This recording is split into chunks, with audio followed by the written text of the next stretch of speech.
पर ये तस्वीरें लाइव तस्वीरें भिंड से, जहां पर बीएसपी प्रमुख मायावती पहुंच गई हैं मंच पर। ये तस्वीरें आपको दिखा रहे हैं जनता का अभिवादन करते हुए हाथ हिलाकर। बीएसपी की राष्ट्रीय अध्यक्ष मायावती भिंड पहुंची हैं और थोड़ी देर बाद विशाल जनसभा को भी संबोधित करेंगी। हाथ हिलाते उन्होंने अभिवादन किया मंच पर। जो जनता उन्हें देखने और सुनने के लिए आई है और बीएसपी के पक्ष में अभी चुनावी प्रचार शुरू होगा मायावती का। जनता से वोट की अपील करेंगी। मंच पर देश में सामाजिक परिवर्तन की तस्वीरें आपके सामने। मान सम्मान व सम्मान बहुजन समाज पार्टी के राष्ट्रीय अध्यक्ष, उत्तर प्रदेश के चार बार मुख्यमंत्री हैं, पूर्व सांसद भिंड पहुंच गई है बीएसपी प्रमुख मायावती और थोड़ी देर बाद विशाल जनसभा को संबोधित भी करेंगी। तस्वीर आपको लगातार दिखा रहे लाइव तस्वीरें भिंड से। बीएसपी प्रत्याशियों के समर्थन में जनसभा होगी मायावती की और भिंड पहुंच गई हैं। थोड़ी देर बाद जनसभा को संबोधित करेंगी बीएसपी की राष्ट्रीय अध्यक्ष मायावती। लाइव तस्वीर आपके सामने मध्य प्रदेश के भिंड से, जहाँ पर भिंड पहुंची है मायावती।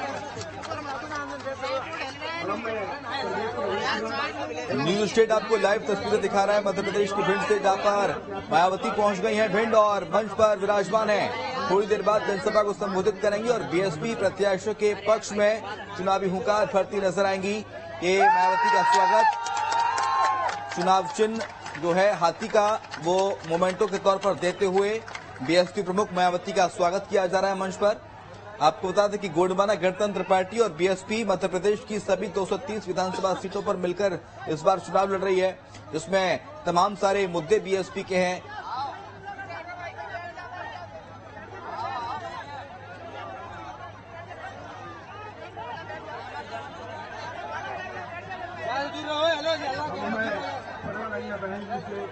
लाइव तस्वीर आपके सामने, जहां पर बीएसपी प्रत्याशी के समर्थन में जनसभा मायावती की और ये माइक की ओर बढ़ रही है मायावती। ये लाइव तस्वीर आपके सामने सीधे भिंड से।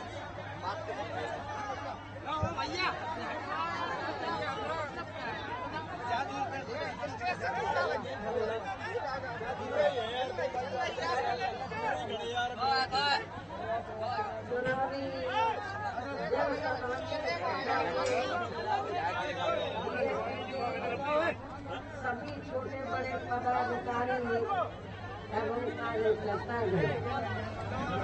आज आप लोग यहाँ पे मध्य प्रदेश स्टेट में विधानसभा के लिए हो रहे आम चुनाव में अपनी पार्टी के उम्मीदवारों के समर्थन में मुझे सुनने के लिए यहाँ इकट्ठा हुए हैं, तो उसके लिए मैं आप सभी लोगों का हार्दिक दिल से आभार प्रकट करती हूँ। और मैं सबसे पहले अपनी पार्टी के संबंध में ये कहना चाहूँगी कि हमारी पार्टी ये चुनाव आपके मध्य प्रदेश के अधिकांश विधानसभा की सीटों पर पूरी तैयारी व दमदारी के साथ लड़ रही है। अर्थात हमारी पार्टी ने इस चुनाव में यहाँ केवल गोंडवाना गणतंत्र पार्टी को छोड़कर अन्य किसी भी पार्टी के साथ किसी भी प्रकार का कोई भी चुनावी समझौता आगे नहीं किया है। इसके साथ ही हमने बीएसपी से जुड़ने की तादाद को ध्यान में रखकर फिर उसके अनुसार के ही यहाँ सर्व समाज के लोगों को एकत्रित हुआ। सुन रहे विधानसभा चुनाव में आप लोगों का ध्यान अपनी पार्टी बीएसपी को कामयाब बनाने के लिए कुछ जरूरी बातों की तरफ दिलाना चाहती हूँ। और इस संबंध में सबसे पहले मैं आप लोगों को ये कहना चाहूंगी कि अपने देश को आजाद हुए और भारतीय संविधान को भी लागू हुए अब यहाँ वर्षों बीत चुके हैं। और इस लंबी अवधि में केंद्र में आपके प्रदेश में भी यहाँ विभिन्न विरोधी पार्टियों की सरकारें रही, लेकिन दुख की बात यह है कि इस दौरान यहाँ सभी विरोधी पार्टियों की बड़ी सरकारों ने आपके प्रदेश से ही पूरे देश में भी सर्व समाज में से विशेषकर दलितों, आदिवासियों, पिछड़े वर्गों, मुस्लिम व अन्य धार्मिक अल्पसंख्यकों के साथ साथ गरीबों, मजदूरों, किसानों, व्यापारियों एवं अन्य मेहनतकश लोगों का भी पूर्ण रूप से विकास व उत्थान आदि नहीं हो सका है। जिनकी सरकारों की नीतियों व कार्यशैली को अभी ने और ज्यादा आजमाने की जरूरत नहीं है और इस मामले में खासकर मैं दलितों, आदिवासियों व अन्य पिछड़े वर्गों के लोगों को ये भी बताना जरूरी समझती हूँ कि इन्हें परम पूज्य बाबा साहब डॉक्टर भीमराव अम्बेडकर के कड़े संघर्ष एवं अथक प्रयासों से भारतीय संविधान के तहत मिले कानूनी अधिकारों में से खासकर सरकारी नौकरियों में जो आरक्षण की सुविधा मिली है तो उसे भी यहाँ शुरू से ही इन वर्गों के प्रति हीन व जातिवादी मानसिकता रखने वाली सभी विरोधी पार्टियों की रही सरकारें प्रभावहीन बनाने में तथा इसे अब धीरे धीरे खत्म करने की भी पूरी कोशिश में लगी हुई है। यही मुख्य वजह है कि देश में आजादी के बाद व शुरू में केंद्र व अधिकांश राज्यों में भी काफी लंबे समय तक सत्ता में आसीन रही कांग्रेस पार्टी ने और अब पिछले कुछ वर्षों से केंद्र एवं काफी राज्यों में भी बीजेपी व अन्य विरोधी पार्टियों की रही सरकारों ने इनका ये आरक्षण का कोटा अभी तक भी पूरा नहीं किया है। पदोन्नति में आरक्षण को तो इन्होंने मान्य कोर्ट की आड़ में काफी हद तक खत्म ही कर दिया है और इस मामले में लगभग यही खराब स्थिति हमें यहाँ आपके मध्य प्रदेश स्टेट में भी देखने के लिए मिल रही है। इसके साथ ही अब इन वर्गों के लोगों को प्राइवेट सेक्टर में आरक्षण दिए जाने की व्यवस्था किए बिना ही केंद्र व राज्यों में भी ज्यादातर सरकारी कार्य यहाँ प्राइवेट सेक्टर के जरिए देश के अधिकांश बड़े बड़े पूंजीपतियों व धन्ना सेठों को ही दिए जा रहे हैं, जिसके कारण अब पूरे देश में इन वर्गों के लोगों को आरक्षण का बहुत कम ही लाभ मिल पा रहा है और इससे अब पूरे देश में दलितों व आदिवासियों के साथ साथ अन्य पिछड़े वर्गों को भी काफी ज्यादा नुकसान हो रहा है। जबकि अन्य पिछड़े वर्गों के लोगों को ये भी मालूम होना चाहिए कि इन्हें जो आरक्षण की सुविधा मिली है अति पिछड़े वर्ग के लोगों को ये देन कांग्रेस पार्टी की नहीं है, बीजेपी एंड कंपनी के लोगों की नहीं है, बल्कि बहुजन समाज पार्टी की है। आप लोगों को मैं याद दिलाना चाहती हूँ कि जो अति पिछड़े वर्ग के लोग हैं इनको SC ST की तरह आरक्षण दिलाने के लिए हमारे लोगों ने बहुत पहल की, पार्टी ने बहुत पहल की। मंडल कमीशन की रिपोर्ट आई इसको लेकर, केंद्र में कांग्रेस पावर में थी लेकिन कांग्रेस ने इसे लागू नहीं किया। आज जो कांग्रेस पार्टी के नेता ये बढ़ चढ़ के बात कर रहे हैं कि जातीय जनगणना होनी चाहिए, किस मुंह से ये लोग जातीय जनगणना की बात कर रहे हैं? जिन्होंने अति पिछड़े वर्ग के लोगों को आरक्षण नहीं दिया, मंडल कमीशन की रिपोर्ट लागू नहीं की, तो वो जातीय समीकरण, वो जातीय जनगणना की जो बात कर रहे हैं वो केवल अति पिछड़े वर्ग के लोगों को गुमराह करने के लिए। इसलिए अति पिछड़े वर्ग के लोगों को मैं ये बताना चाहती हूँ कि आप लोगों को इस किस्म की पार्टियों से जो हवाई बातें करते हैं उनसे बहुत सावधान रहना है, क्योंकि अन्य पिछड़े वर्ग के लोगों को ये मालूम होना चाहिए इन्हें मंडल कमीशन की रिपोर्ट के तहत आरक्षण की ये सुविधा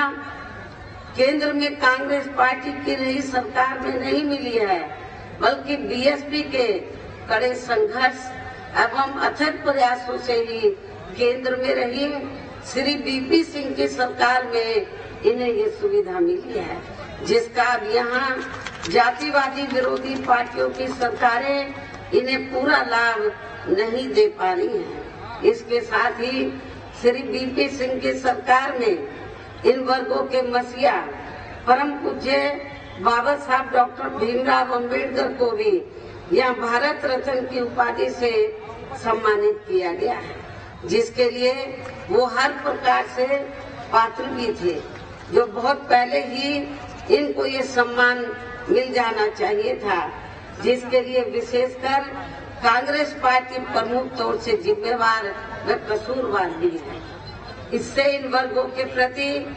इस पार्टी की हीन व जातिवादी मानसिकता साफ झलकती है, जिसने फिर इनके कारवां को, यानी कि जिस कांग्रेस पार्टी ने फिर इनके कारवां को आगे बढ़ाने वाले व हर मामले में समर्पित व्यक्तित्व मान्यवर श्री कांशीराम जी के देहांत होने पर केंद्र में रही इसी कांग्रेस पार्टी की सरकार के चलते एक दिन का भी इनके सम्मान में राष्ट्रीय शोक घोषित नहीं किया गया था, जबकि उस समय केंद्र में कांग्रेस पार्टी पावर में थी। यहाँ मैं इन वर्गों के मामले में ये भी कहना चाहूंगी, केंद्र द्वारा अभी हाल ही में देश की लोकसभा व राज्य विधानसभाओं में महिलाओं को जो 33% आरक्षण देने की व्यवस्था की गई है, तो उसमें SC, ST व OBC वर्गों की महिलाओं को अलग से कुछ भी आरक्षण नहीं दिया गया है। इतना ही नहीं, बल्कि इन वर्गों के लोगों को जुर्म जाति से निजात दिलाने के लिए जो भी अनेकों नियम व कानून आदि बने हैं, तो उन पर भी केंद्र व अधिकांश राज्यों की भी सरकारें सही से अमल नहीं कर पा रही हैं, जिससे अब यहाँ खासकर दलितों व आदिवासियों के ऊपर शोषण करने वाले लोगों का मनोबल और भी ज्यादा बढ़ रहा है। और ये सब हमें यहाँ आपके मध्य प्रदेश स्टेट में भी काफी कुछ देखने के लिए मिल रहा है। इसी प्रकार हमें पूरे देश में मुस्लिम व अन्य धार्मिक अल्पसंख्यक समाज के लोगों की भी हालत कोई खास अच्छी नजर नहीं आती है। इसके साथ साथ अपर कास्ट समाज में से खासकर गरीब लोगों की भी आर्थिक स्थिति अभी भी पूरे देश में यहाँ काफी ज्यादा खराब व दयनीय बनी हुई है। इनके अलावा आपके प्रदेश सहित पूरे देश में सर्व समाज में से विशेषकर यहाँ गरीब, मजदूर, किसान, कर्मचारी, छोटे व्यापारी एवं अन्य मेहनतकश लोग भी अपनी विभिन्न समस्याओं को लेकर अभी भी हमें काफी ज्यादा दुखी ही नजर आते हैं। और इनमें से किसान वर्ग तो केंद्र की वर्तमान भाजपा सरकार द्वारा बनाई गई गलत नीतियों के कारण काफी ज्यादा परेशान व आंदोलित भी रहा है। लेकिन इन सबकी मुख्य वजह हमारी पार्टी केंद्र व आपके मध्य प्रदेश स्टेट में भी यहाँ अब तक की रही सभी विरोधी पार्टियों की सरकारों की जातिवादी, पूंजीवादी व संकीर्ण मानसिकता के तहत बनाई गई उनकी गलत नीतियों एवं गलत कार्य प्रणाली को ही काफी हद तक जिम्मेवार मानकर चलती है। और इस मामले में खासकर इनकी गलत आर्थिक नीतियों की वजह से ही आए दिन यहाँ पूरे देश में गरीबी, बेरोजगारी व महंगाई आदि भी काफी ज्यादा बढ़ रही है।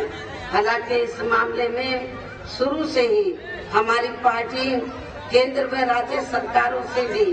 हर स्तर पर ऐसी नीति अपनाने की लगातार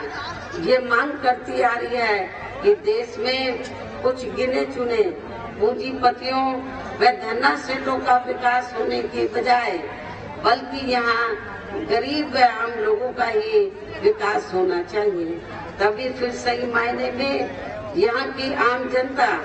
अपनी गरीबी, बेरोजगारी, महंगाई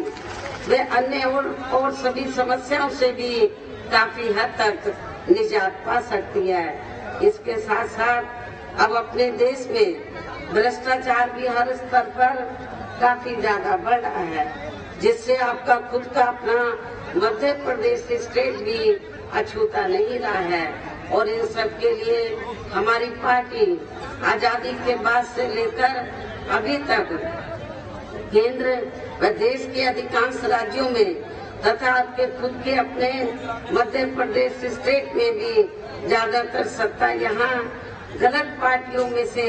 खासकर कांग्रेस, बीजेपी व इनकी सहयोगी पार्टियों के खातों में ही आने को मानकर चलती है। और इन सभी विरोधी पार्टियों को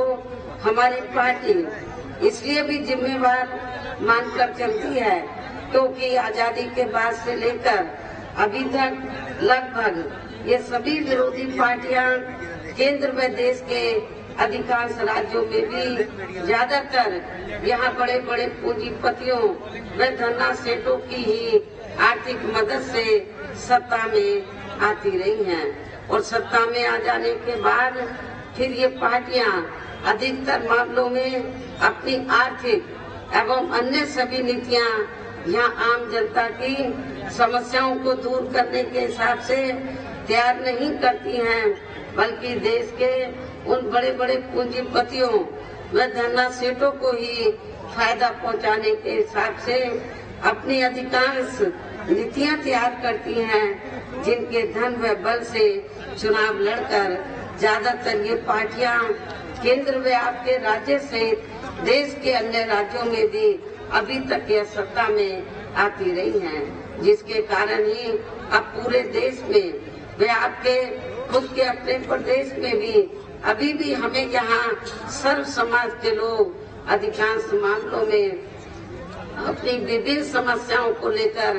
काफी ज्यादा दुखी व परेशान ही नजर आते हैं, जबकि पूरे देश में बीएसपी ही अकेली एक ऐसी पार्टी है जो विरोधी पार्टियों की तरह देश के बड़े बड़े पूंजीपतियों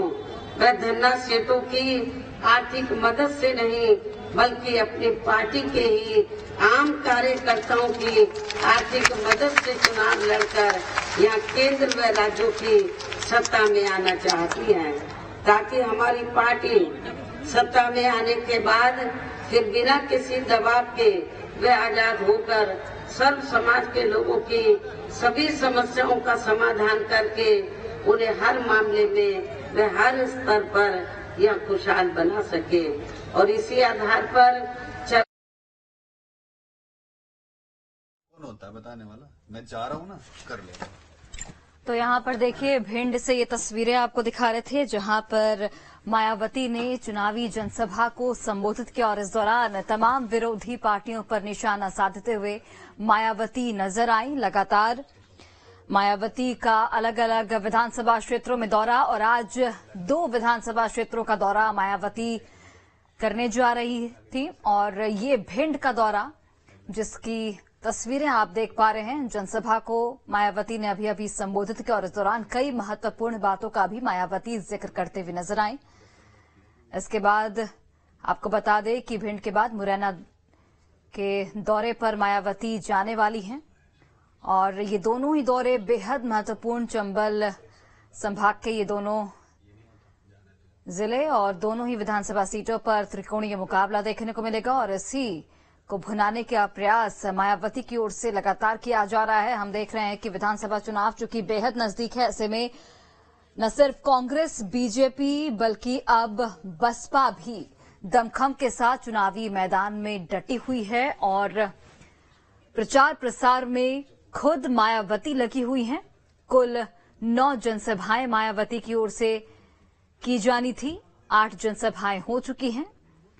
और थोड़ी ही देर में अब मुरैना की ओर प्रस्थान करेंगी मायावती, जहां पर वहां भी एक बड़ी जनसभा रखी गई है और उसे भी संबोधित करते हुए नजर आएंगी। तो इस वक्त मायावती की तस्वीरें आप देख सकते हैं,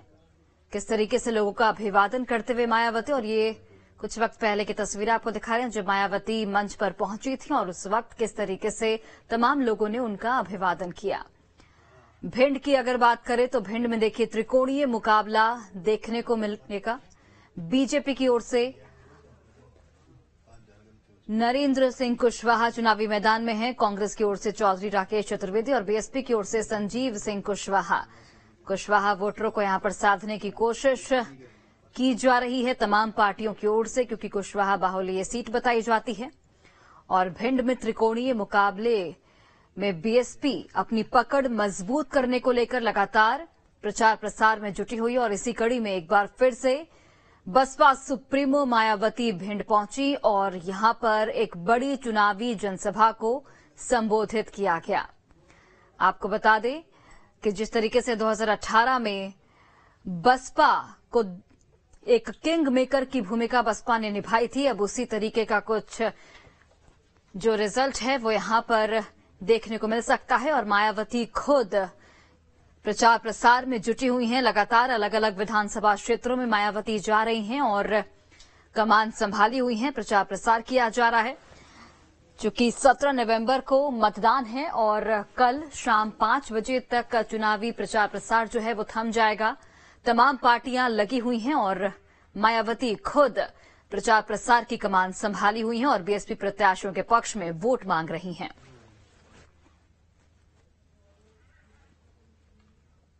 आम जनहित के व खासकर कमजोर एवं उपेक्षित वर्गों के हितों में ऐसे ही कार्य करना चाहते हैं। इसके साथ ही आपके प्रदेश की जनहित से जुड़ी जो भी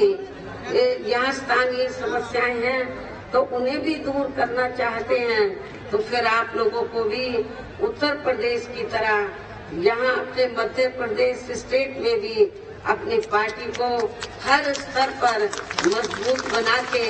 यहाँ अपनी खुद की सर्वजन हिताय व सर्वजन सुखाय की नीतियों पर आधारित सरकार बनानी है, जिसके लिए अब आप लोगों को यहाँ अपने मध्य प्रदेश स्टेट में विधानसभा के लिए हो रहे आम चुनाव में अपनी पार्टी का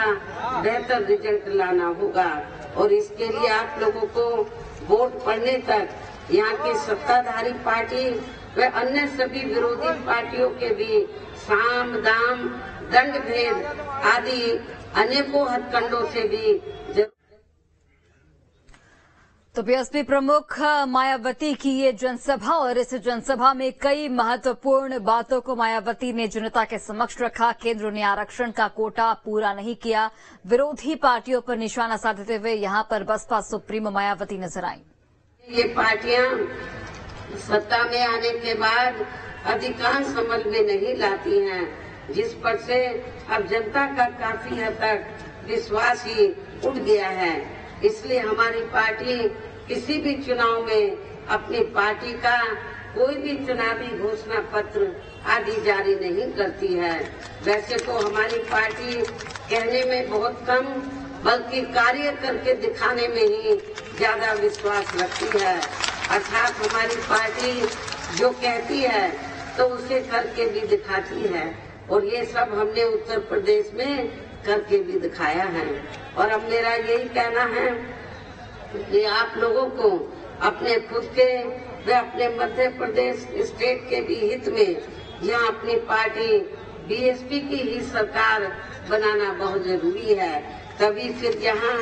आपके प्रदेश में परम पूज्य बाबा साहब डॉक्टर भीमराव अम्बेडकर एवं मान्यवर श्री कांशीराम जी आदि का भी अधूरा रहा सपना जरूर साकार हो सकता है, जिन्होंने कदम कदम पर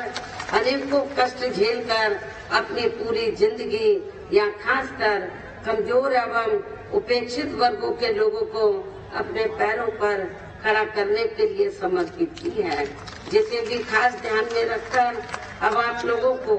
यहाँ अपने प्रदेश में विधानसभा का आम चुनाव लड़ रहे अपने उम्मीदवारों को जिसमें से कुछ क्षेत्र में भी यहाँ पर हमारे उम्मीदवार चुनाव के मैदान में हैं। आज के दिन व आसपास के क्षेत्रों से हमने अपनी पार्टी के उम्मीदवारों को चुनाव के मैदान में उतारा है। मेरी आप लोगों से पुरजोर अपील है कि अपनी पार्टी के इन सभी उम्मीदवारों को पार्टी का चुनाव चिन्ह हाथी चुनाव चिन्ह के सामने वाले बटन को दबा के इन्हें जरूर कामयाब बनाना है, जिताना है। और इसके लिए आप लोगों को वोट पड़ने वाले दिन अपने सभी कार्य छोड़कर वे अपने अपने पोलिंग बूथों पर समय से पहुंचकर अपना वोट डालने के लिए जरूर जाना है। और इस मामले में हमारी महिलाएं जो मुझे बड़ी तादाद में यहाँ सुनने के लिए आई हैं, वो भी पीछे नहीं रहेंगी। इसके साथ ही अपनी पार्टी का एक भी वोट पड़ने से ना रह जाए तो उसका भी आप लोगों को विशेष ध्यान रखना है। इस प्रकार से आप लोगों को अपनी पार्टी को कामयाब बनाने का हर संभव पूरा प्रयास करना है, जिसके लिए यहाँ हमारी पार्टी के स्टेट के प्रेसिडेंट, उनके अन्य सभी साथी, यहाँ के स्थानीय नेताओं के साथ साथ पार्टी के राज्यसभा सांसद श्री रामजी गौतम व इनके अन्य और साथी भी पूरे जी जान से लगे हैं। हालांकि श्री आकाश आनंद ने भी मेरे दिशा निर्देशन में यहाँ के मध्य प्रदेश स्टेट को काफी समय दिया है। इन्हीं जरूरी बातों के साथ ही अब मैं आपसे अपनी पार्टी के उम्मीदवारों को कामयाब बनाने की पुरजोर अपील करते हुए अपनी बात यही समाप्त करती हूँ। जय भीम व जय भारत। तो बिल्कुल भिंड में मायावती की ये जनसभा, और इस जनसभा के दौरान जनता को मायावती ने संबोधित किया। देखिए किस तरीके से हाथ हिलाकर जनता का अभिवादन करते हुए बसपा सुप्रीमो मायावती, और इस दौरान कई महत्वपूर्ण बातों का मायावती ने मंच से जिक्र किया। विरोधी दलों पर निशाना साधती हुई यहां पर मायावती